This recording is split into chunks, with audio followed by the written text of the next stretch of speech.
Hello, my fellow seekers. Welcome to Into the Work, therapy for empaths, seekers, and the intuitively driven, where you have front row seats to therapy sessions and expert interviews that will help you define the important work that you're here to do. So I guess you actually have something better than front row seats. You practically have a seat on my couch. That's right, you will have unrestricted access to actual sessions with real people, exploring real life issues. You will continue to be inspired by powerful conversations with experts and healers that might just share exactly what it is that you need to hear to get unstuck. I am Michelle Pauverman. I am a recovering people pleaser and former anxiety-driven empath, turned now mostly grounded psychotherapist and intuitive coach. I have been helping people for almost 20 years manage their limiting beliefs and anxiety to finally stop the self-sabotage and step into their gifts. I created this podcast, Into the Work, to give you a place to learn more about yourself and give you actionable strategies to finally move those roadblocks holding you back so you can go for what you want. Above all else, my hope is that this podcast is a catalyst for your awakening. If you're listening, you've already taken a step towards getting off of autopilot, and our next steps together will be taken episode by episode, waking you up to the possibilities, the new ways of thinking and being, so that you can stretch into that next level of your story. The spark has already been lit, and my friend, this is a journey from spark to brilliance. So together, let's light a fire.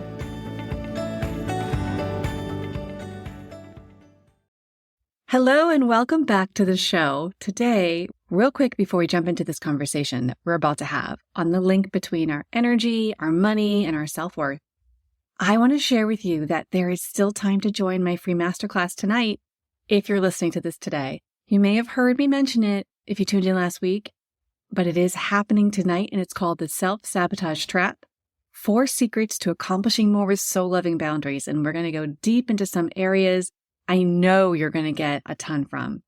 There will be a replay of the event, so if you're late to the party or you just can't make it, the link is in the show notes. Will take you to sign up for the replay as well after the event is over.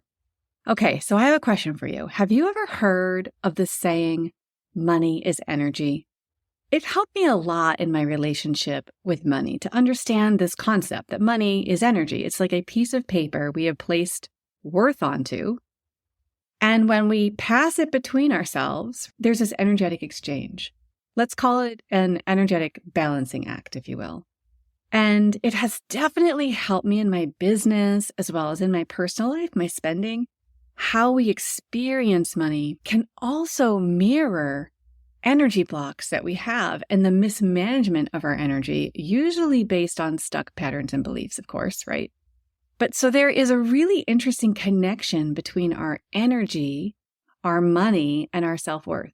So today I'm going to start talking about red flags that are telling you your energy boundaries are down. We have to just start there because I want you to know what to look for. And then we're going to dive into how your energy management relates to your money management, and how it's all tied in with your emotional well-being. So let's address the most obvious that you probably know in terms of the red flags to know that you're basically either leaking energy or mismanaging it. So first of all, you know that you absorb other people's emotions like a sponge. Many of you listening do. Some of you maybe not really quite that extreme, Michelle, and that's great, but I still want you to look out for it because I just want you to look at how you feel when you leave other people. So you might feel drained or overwhelmed after interacting with others, especially those that are anxious, angry, sad, any of the kind of more down emotions, depleting emotions. Your moods can shift dramatically based around those emotions of other people. So you know this, but I just want to say it out loud. That is a sign that you're not managing your energy efficiently. And this is another one that I don't think people realize. When you go into that spiral of feeling all responsible for other people's feelings or problems, You take on the burdens as if they're your own. When you're really struggling, staying out of fix-it mode, you feel like you need to fix everybody. You feel like you need to jump in and be the savior, or, you're a bad person, or you're not being good enough as a friend, mother, sister, whatever, partner. And so you are likely not realizing that that is an energy leak. This over responsibility in itself is you mismanaging your energy. If you have a problem saying no, when you feel a ton of guilt and anxiety when trying to set limits with people, it's also an energy leak. And these are things that we think, yeah, Michelle, we've all talked about this 100 times, but you might not have actually framed it in this way to recognize that as an energy leak and there's something I can do about that. Also, if you frequently feel drained or exhausted for no reason, like you wake up tired even after a full night's sleep, you feel depleted after spending time in crowds and things like that, those are more obvious, but sometimes we just don't even know, but we're just so exhausted.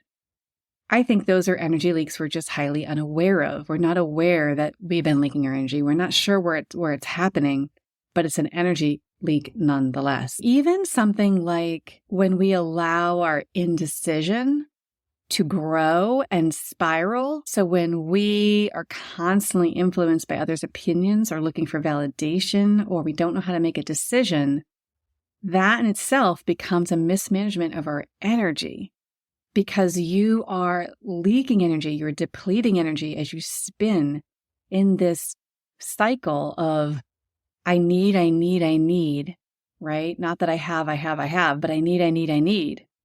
And you're potentially just exhausting your energy.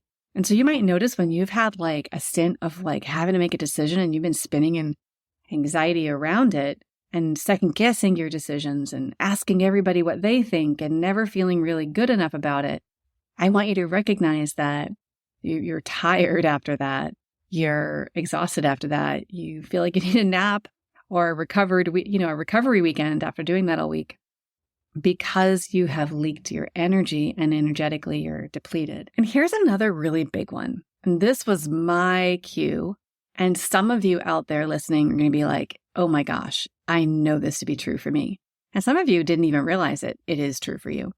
But you experience sudden physical symptoms or unexplained aches and pains, headaches, stomach aches, tension in shoulders and chest that appear after spending time with other people, feeling physically heavy or sluggish without a clear medical reason, right? Just like out of nowhere, what is wrong with me?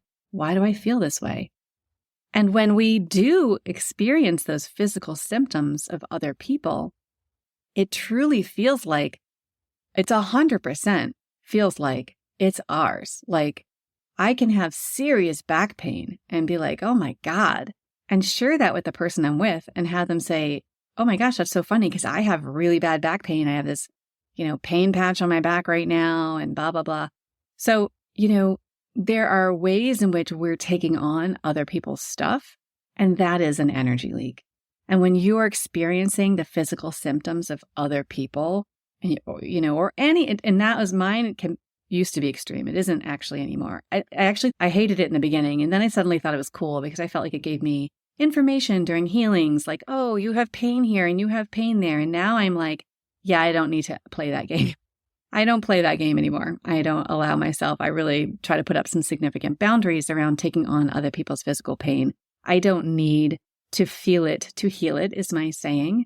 And I don't need to feel it in order to receive the information. So I have found other ways to receive the information to help other people. So you might also often feel overwhelmed by places. And I want you to pay attention to, some people are really sensitive to things like hospitals. You walk into a hospital and you leave a hospital and you're like, oh my God, I'm on the floor with like my energy levels. I can't even tell you why, because it's not like I had a bad interaction, but it was just being there.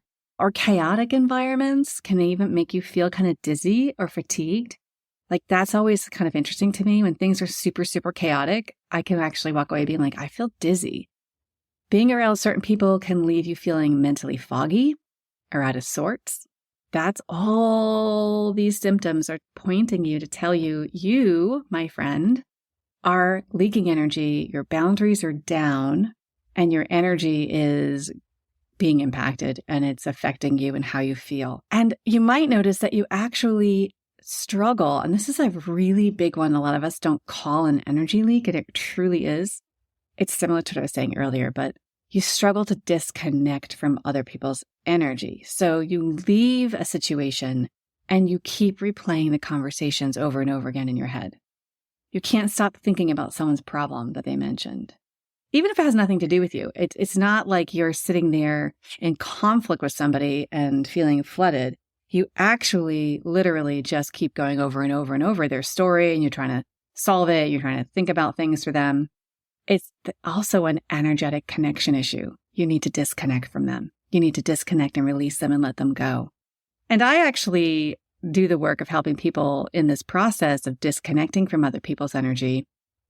I actually help them to do the work of recognizing that you're actually giving that person their energy back as well. So while you're retrieving your own energy and releasing that person, you're also giving them their energy back in a sense. It's so strange, I know, and it can feel really big to try to understand that, but it's just true. I think I've told you the experience that I had when I was learning how to do this clearing work. I teach this clearing work called the squeegee. And when I do it between my clients, between pretty much anything that I do. I could do it before this podcast, right? It's just getting grounded, getting centered. I'm clearing out what doesn't belong to me. I'm clearing out what doesn't serve me any longer. And I get to be grounded and I can feel good. But one day when I was doing it, I had somebody's face appear. I kind of visually saw them and I was like, oh my gosh, I haven't thought of this person in like 2 or 3 years. Like, so weird that I'm sitting here doing this squeegee and they're like, I keep seeing them. I keep thinking about them. And I got done and I went and checked my email real quick and guess who was there, right? Like, guess who was there? That person was in my inbox and I was releasing them from my energy system. That is real. That's just a real example of how this is happening. So another quick thing I want to make sure that you are paying attention to is, are you attracting, everybody loves this word, energy vampires or toxic people? And now, to be fair, that's kind of name calling in some ways. Like, these people aren't necessarily bad people. They're not out to suck your blood. They're not trying to take from you on purpose. They're really people who tend to just be very self-absorbed. Sometimes they are not good people. They are more of the narcissistic kind where they just want to come in and take over and they want to bully you. They want to make you their dumping ground on purpose, and they accept no less, right? But you might find yourself in these relationships with people who drain you. You may have a pattern of attracting these kind of narcissistic type people, chronic complainers, maybe people who are just really stuck in this chronic complaining, or people who also just really need help and look to you over and over and over again without showing up for you equally. And that's important. Okay. Now, I do believe that what I'm attracting tends to be a mirror to how I'm living. So if I'm attracting a lot of that, I'm kind of looking at, am I living in a state of chronic complaining? Am I super hyper-focused on myself and not paying attention to other people? Like, am I really a little too over-involved in my head? I try to look at the things that are going on in my life. And there's lots of reasons why you might be in a situation where you're always the person to help. You might actually find it to be your comfort zone because it does allow you to avoid vulnerability, right? We know that. It allows us to avoid vulnerability when we get to be the person in the know. We get to be the go-to helper. But the reality is, it's not good for you. It's not a good energy exchange. It's just not. You're leaking. Eventually you can get resentful. Like, why does nobody care about me? Nobody's asking about me. And then when you want that to happen, it's really hard to communicate that. And then when you try to communicate that, it ends up being that that person doesn't really have a whole lot, of investment in holding space for you. And so then it becomes conflict. So I'm putting this out because it is a massive energy leak to your system. And it's important that you watch and look at what you're attracting in your life and how you can level up a bit to fix that. So let's just make a quick rundown, okay? when you have low energy and you are depleted, there is a cost. And I want to just point it out that chronic exhaustion and burnout is one of those costs. The other things I'm going to start listing are really important for you to pay attention to. Okay, do you experience increased anxiety, depression, and mood swings chunks at a time, right? Or just like you just fall off the map and it just happens? Do you have difficulty focusing on your own goals and desires? Do you feel disconnected from yourself and your intuition? That is a big one. When we are energy depleted, we don't really have easy access necessarily to our intuition. Struggles with self-worth and confidence are big issues with energy leak. It's so crazy and it's so true that you can literally be somebody that walks by a mirror someday on a good day and you're like, damn, you look cute. You look good. And then 2 days later, you're in the dumps. You feel totally crappy about yourself and you walk by the mirror and absolutely nothing has changed. Not physically, but you look in that mirror and you're like disgusted with yourself, right? You think, this happens. I hear this all the time in my office about how our depleted energy really impacts us feeling our self-worth, our confidence, feeling good, our mood. It really changes how we feel and experience ourselves.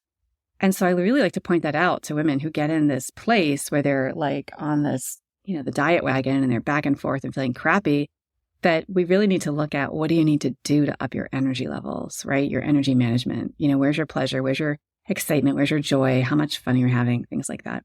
And the last one, I just want to have you look out for, health issues due to chronic stress and energetic depletion. And so you want to look at when health stuff comes up, is there a way to manage this energetically?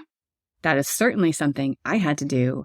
And it was a lot of work of energetically managing myself out of some of the chronic health issues that I had come upon. So now let's look at this key connection that we're having between energy and money, because energy and money are both resources that require management. They're relatable. And just as some people are reckless with money and impulse spending and debt, some people overspend their energy on others without realizing it. It's very similar exchange. Others may be too frugal, right? Hoarding money out of fear and scarcity mindset. And this is connected. If you're somebody that's doing that, I promise you, you're also someone avoiding spending money or spending energy. And if that's something you're doing, like if you notice, wow, I have been in this like scarcity mindset. I'm so afraid to spend any money. I'm so locked in. Like I never have enough. I can't have enough. I'll never, all that money stuff where you're so frugal. You're also somebody that's likely avoiding spending energy on things that could bring you joy or success, right? You just may not pour into it. You're not feeling that expansive energy. So because it's so constricted, you are literally in a place where you are holding back from signing up and saying yes to things, right? With your time. And so overgiving in energy can also be overgiving in money. Many empaths who struggle with energetic boundaries also struggle with financial boundaries. And constantly saying yes to unpaid emotional labor, right? Like helping others at your own expense kind of can mirror giving away time and services and money without limits. The belief that I have to earn my worth by giving also applies to energy and financial struggles. Like you will give away your energy if you feel like that's how you're going to earn your worth. You will give away your money if that's how you feel you're going to earn your worth. But let's address the elephant in the room, and that is debt. Energetic debt and financial debt tends to also go hand in hand. I don't know, chicken or the egg, right? But financial debt builds up when we overspend. Energetic debt happens when we overspend, right? When we push ourselves too hard. We overgive, we overdo, we're overdoing whatever it is that you're doing that's leaking energy. And people who struggle to say no often end up both emotionally and financially depleted. It's like this connection in the energetics of it all. And being in debt energetically leads to scarcity mindset with money and scarcity mindset with energy. And we were just talking about this, but if somebody believes there is never enough money, they are likely to also be the same person who believes there's never enough time and never enough energy to do things. This leads to overworking, undercharging, and constantly feeling drained if you are somebody in that position to undercharge. But shifting to an abundant mindset and that expansive energy, trusting you can reset, you can recharge, and still be successful. Like you can still be successful and meet all your needs, right? It mirrors shifting into an abundance mindset with money, very similar. It all boils down to having this constricted energy flow. And when we are constricted, everything feels hard. We are likely depleted from stress and overwhelm. And so we get this constriction that starts happening and we start feeling depleted. And we can see that in our money management. Sometimes it's just straight up our bank account.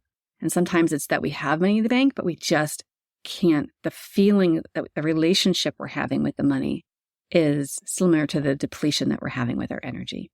So let's talk about investing more wisely with your time, your energy, your money, because again, it is a reflection of your self-worth. It's a reflection of your well-being, your emotional well-being. When you can invest wisely, you are, like I said, walking by that mirror and saying, hey, look at you, right? You're looking good today. But let's look at it. So let's look at it. So people who struggle with money often don't invest wisely, right? Because of our relationship that we're having and the energy of that, whether it's energy, time, or actual finances. Well, successful people do invest in their energy and do invest in their money, right? Into things that give them returns. So when we invest, we want to invest in things that return back to us. So rest, joy, aligned work, nourishing relationships, things that give back to you is where you want to invest your time. Just like financially successful, invest in like growth-oriented assets or whatever, right? So you are also looking at investing in things that help you grow, investing in things that expand your energy, investing in things that make you feel full. I want you to start paying attention where you might be undervaluing yourself and your energy, even your money, but in relationships, okay? We want to watch that. Are you spending recklessly? If you constantly feel drained, check where your energy is being spent. Also, let's talk about receiving. This is so important. I'm talking about you investing in something with return. And then some of us don't even know how to receive that return. So it's really important if you don't know how to, if you have a hard time receiving money, rest, love, help, right? Support. If you're one of those people that struggles with receiving, you are blocking that energy comeback, the balance in the energy. Being a good receiver plays a large part in your ability to stay in your checks and balances, right? For you to be balanced in your energy. If you have a hard time receiving, I promise you, you're going to have energy leaks. And financial. You'll see it financially. It shows up. I remember one time when I was building a business and I was, my business, my practice, and I was having such a hard time when I first started, just like figuring out what to charge. And I started off low. And I remember my therapist at the time sitting across from me when I was talking to her about it.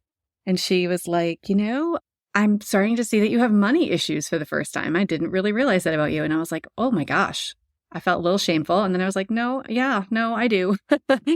And that was the beginning for me of really diving in and trying to understand this and to shift it because it is energetic. And you can only grow a business as big as you're allowed to hold, right? You can only grow anything as big as you're allowed to have it be. So even a friendship, how deep or how much can you receive in that is reflected in how intimate it becomes, right?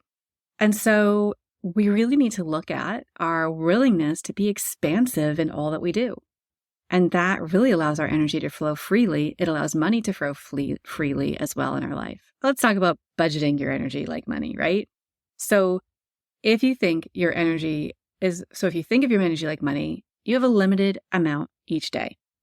And where you spend it matters, just like financial budgeting. If you're not intentional about where your energy goes, you'll end up overdrafting, which looks like burnout, exhaustion, resentment, all those things you're very familiar with. So I really want you to open yourself up this week to just thinking, wow, okay, I want to look at my energy budget.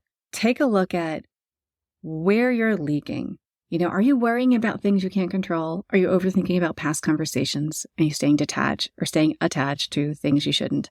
Are you absorbing everybody else's emotions? Are you over-explaining, over-justifying yourself?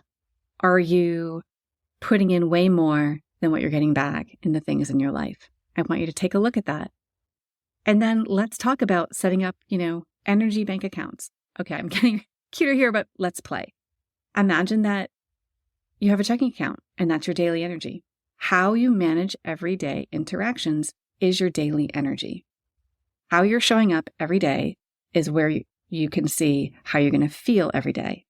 Savings accounts, we'll look at that like the deep reserves, like restorative practices like meditation, alone time, creative flow, doing things that, kind of feel like you're doing this thing that makes you feel good. It's so good that it puts you into like a savings, right? Like you're starting to build up a bank of a resource that you can tap into later. So if I practice meditation every day this week, on Saturday when I didn't practice and I feel kind of crappy, I can quickly take a deep breath, go into myself, and it's almost like hitting a button because I've done it all week that I have access to it and I can get to it quickly. That's like a savings account, right? It's just building up reserve in the background, doing things that matter, that help you. And also recognizing maybe that emergency fund, like I want you to look at where are my non-negotiable boundaries this week? What will you not allow to drain you anymore, right? So like if you're looking at your boundaries and all this, what are you going to say this week is I'm showing up urgently and I will not, a non-negotiable boundary, what you will not allow to drain you at all anymore, or at least this week. And where do you want to grow? Are you investing in energy in things that expand you? Are you stuck in energy debt, right? But where do you want to grow? Where are areas where you could say, you know what, I this week really want to hold boundaries around this one or two things that I know they're going to help me grow. Whether that's I'm going to make sure I hold a boundary with myself and I'm going to do the deed that really helps me grow. Maybe that's even reaching out to like 5 friends and checking in with them because you've been MIA for a while, right? Or maybe it's like going into work or your business or your family, whatever you're doing, and finding areas where you can say, I'm going to do these 3 things because I know that that's going to make me feel good and I know that's going to give back to me. It's a sure thing. And I want you to do them, right? And audit your energy after. At the end of the day, reflect what gave me energy and what drained me. And really just settle in, recognizing that, when you hold boundaries to yourself, with yourself, to get yourself to do the things that are really good for you. And when you hold boundaries with other people to stay in balance in such a way that is really good for you, you start to feel really good and you start to make changes in your life that can end up being profound if you can chronically or repeatedly do this. The way you manage your energy profoundly affects how you experience your life. And you know that I am a huge fan of your life being a reflection of how much joy and love you can hold, and also just how much inspiration you're experiencing. I think that's like becoming certainly my life's work, as you've probably seen in this podcast, is to play a role in your inspired growth. Like it excites me when someone else gets inspired. It's like, I literally vibrate. It's like so exciting when other people are expanding, and it just really feeds my soul. And I love being able to be in this small little part of your life here. And that's why I'm also so excited to share with you that the doors open today to the Empath's Boundary Mastery Program. And that is the program that I'm doing. That's a 12-week journey with a new module every week to keep you on track with your healing, along with activations and things to kind of blow you open and really shift internally, PDFs to assist you in uncovering old programming. And additionally, we meet every week on Zoom for 12 weeks to connect and move forward on your soulful goal. And that is going to be huge because we're going to accomplish something during this time. And last, just to clear up all that crap that we just stirred up in the program each week, at the end of each phase, and there are 3 phases to the program, 4 weeks long, at the end of each phase, we are going to do a group healing to clear out all that's happened, all that we've been stirring up, and release any blocks that get in the way of moving on to that next phase. So if this piques your curiosity at all, go to michellepoverman.com/boundaries and check it out. If it's something you're interested in. But I love you either way. And as usual, I hope this was a helpful episode. I hope you have a beautiful week. And I will look forward to talking to you next week. Bye for now.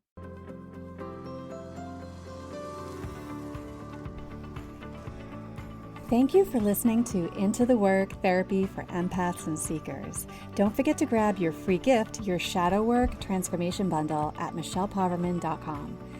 I've included everything you need to get started to break through the patterns of self-sabotage and finally start to heal the parts of yourself that are getting in the way of truly reaching your potential.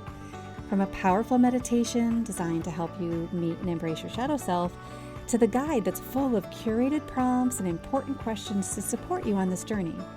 This really can be the work for you to unmask the root cause of all the issues you've been experiencing, honestly, and start to feel free to believe in yourself and go for what you want. The link for this free bundle is in the show notes. And if you like this episode, I would be so grateful if you could take a moment and rate, click and follow, and leave a review. Of course, you can always follow me on socials at Michelle Poverman. And keep in mind, as you embark on your journey from spark to brilliance, remember, the universe is always conspiring in favor of your awakening. Everything that's happening is in support of you lighting your own fire within. So until we meet again, may your path be well lit and your heart be guided. Shine bright, seekers, until next time.